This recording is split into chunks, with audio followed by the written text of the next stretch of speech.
Should you buy the Samsung Odyssey Neo G8 or the Samsung Odyssey Neo G7?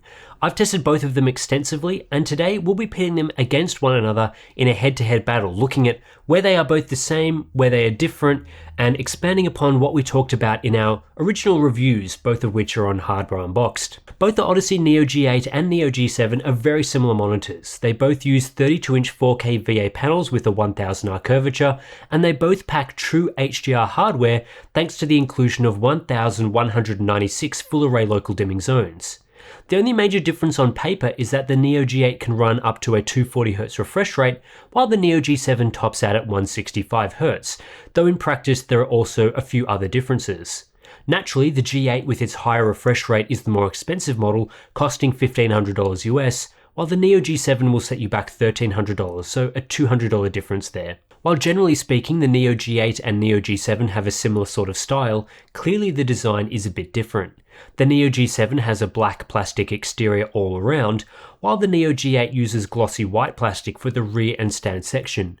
Personally, I prefer the way the Neo G7 looks. The Neo G8 is a bit too gamery for me. Both include RGB LED lighting in a ring around the stand and in two sections along the front. The design there differs a bit as well. The port area on the Neo G7 is exposed, while on the Neo G8 you can cover that up with an included plastic panel. Both models support a variety of ergonomic adjustments like height, tilt, swivel and pivot support. However, this means both also have the same flaw with the stand, in that it's quite wobbly.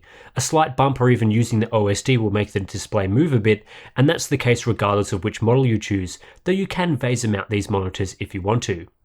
The Neo G8 and Neo G7 have slightly different display coatings, both use matte anti-glare finishes. However, the Neo G8's finish is more effective at cutting down diffuse reflections, which can give the appearance of deeper blacks in some conditions.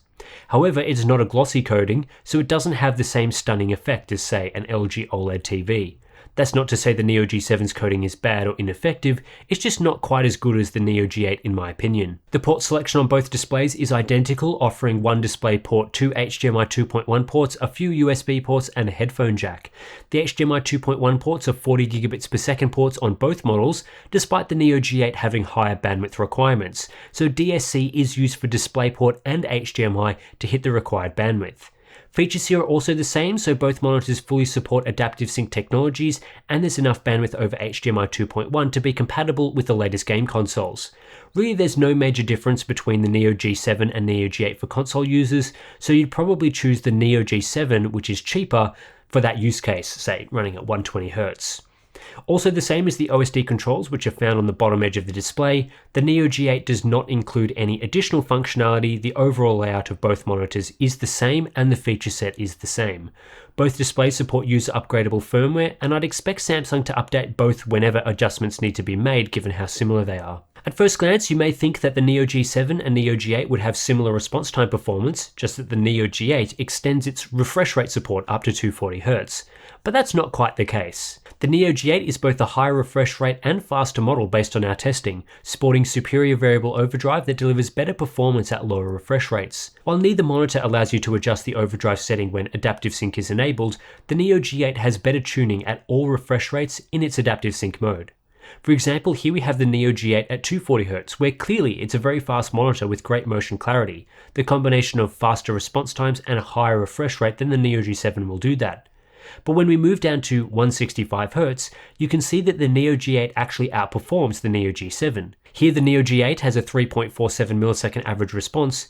The Neo G7 at the same refresh rate has a 4.12 millisecond average response, though with lower overshoot. The differences between Neo G8 and Neo G7 are most apparent at 60Hz, where the Neo G8 clearly performs better, lower overshoot and lower cumulative deviation for the G8 model. This makes the Neo G8 the better monitor on average across the refresh range. Now, it's not a massive difference. We're talking about the G8 being just 8% faster, but with lower overshoot as well, we end up seeing a 15% difference in favor of the G8 in cumulative deviation. When looking at pursuit camera imagery in the Blurbuster's UFO test, the Neo G8 does have better motion clarity at the highest refresh rate, as the 240Hz refresh is able to minimize the sample and hold blur. The Neo G8 is also clearer in its backlight strobing mode, but neither monitor has a great strobing mode, so it's not worth thinking too much about. Both the G8 and G7 have a similar processing delay when it comes to input lag, however the Neo G8 has lower total latency as the refresh rate is higher. The Neo G8 is typically the more responsive monitor to use as a result. Both displays have much higher input latency when local dimming is enabled, so competitive gamers should turn this feature off if latency is a concern. One issue the Neo G8 has that the Neo G7 doesn't have is scanlines at the highest refresh rate. With the Neo G8 at 240Hz, I was able to spot scanlines pretty easily in both test patterns and real-world imagery, like the Windows color selector, the rainbow scanlines test for the Odyssey G7, and even the built-in OSD. None of these same tests had issues with the Neo G7 running at 165Hz, which is likely due to the panel running at a lower refresh rate. When turning the Neo G8 down to 120Hz, scanlines also disappear, so this is primarily an issue with the highest refresh rate mode. This is a significant issue for the Neo G8, as typically you'll want to use the highest refresh rate mode when using desktop apps. You can't turn down the Neo G8 to a slightly lower refresh rate very easily. It's either 240Hz or 120Hz. This means that the highest refresh rate built into the Neo G8 that doesn't show scanlines is 120Hz, lower than the 165Hz mode on the Neo G7. This makes the Neo G7 a better monitor for desktop and non-gaming usage, as you can run it at a higher refresh rate without seeing scanline issues. You may also find yourself limiting how high the refresh rate goes in games on the Neo G8 to minimize scanlines, which defeats the purpose of buying the higher 240Hz refresh rate model in the first place.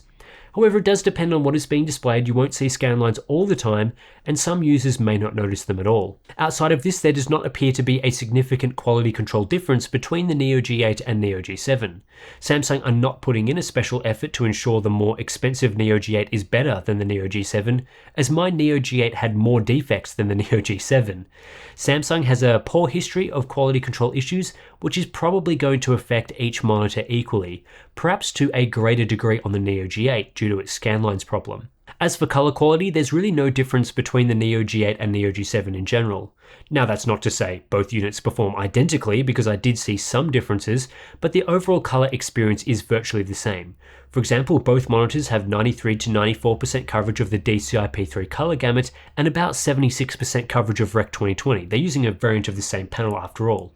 There were some differences in color accuracy between my Neo G7 and Neo G8 units, but neither model I felt delivered great out-of-the-box accuracy. In fact, some areas were reasonably poor. I don't think any display mode, including the sRGB mode, offers what I describe as factory calibration. Really, these Neo monitors are no different to a typical gaming display. As they both offer a similar color experience, they can be calibrated to a similar level of performance. For brightness, the Neo G7 and Neo G8 deliver the same HDR brightness, both maximum and minimum. For contrast, I measured a 22% higher native contrast ratio with my Neo G7 unit than my Neo G8 unit. However, I suspect this is more of a unit variance discrepancy rather than a real, repeatable difference between the two models. When buying a typical Neo G8 or a typical Neo G7, I would expect very similar contrast out of the box, in the 3500 to 4000 to 1 range. However, what it does show is that the Neo G8 isn't specifically binned to be better than the Neo G7. Expect a bit of a luck of the draw with aspects such as brightness and contrast. Samsung do not appear to be going out of their way to ensure the Neo G8 is as good or better than the Neo G7. It's possible you will buy a Neo G8 that will be worse than the Neo G7 in these areas, despite spending more money. HDR Performance is another area where you might be expecting a difference between the Neo G8 and Neo G7, but in reality they both have the same HDR hardware and perform very similarly. There was a bit of unit variance between my Neo G8 and Neo G7, with the Neo G7 consistently being the brighter monitor, but realistically speaking I wouldn't expect much of a difference on average between these models.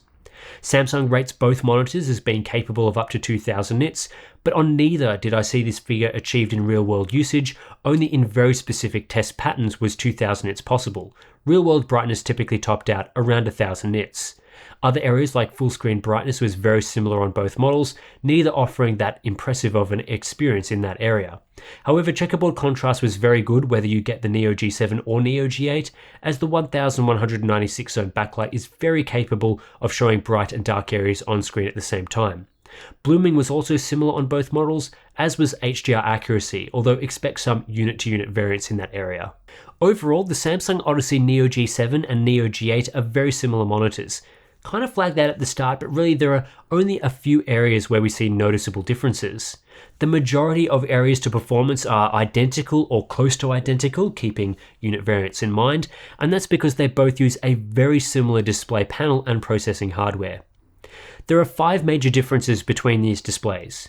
The Neo G8 has a higher refresh rate than the Neo G7, which does deliver better motion clarity with less blur. On top of this, the Neo G8 also has better response time tuning, not just at 240Hz, but at all refresh rates. So when comparing the Neo G8 to the Neo G7 at the same refresh rate, the Neo G8 is faster and better tuned, especially around 60Hz. The Neo G8 has a scanline issue at 240Hz, whereas the Neo G7 does not have any scanline issues due to its refresh rate being capped to 165Hz. This gives the Neo G7 better image quality unless you drop the Neo G8 down to 120Hz. The Neo G8 has a different and somewhat better matte anti-glare coating than the Neo G7, and the final difference is the design. The Neo G8 uses a white glossy plastic build, whereas the Neo G7 goes with a mostly black construction. So which one should you buy? Personally, I would only consider purchasing the Neo G7.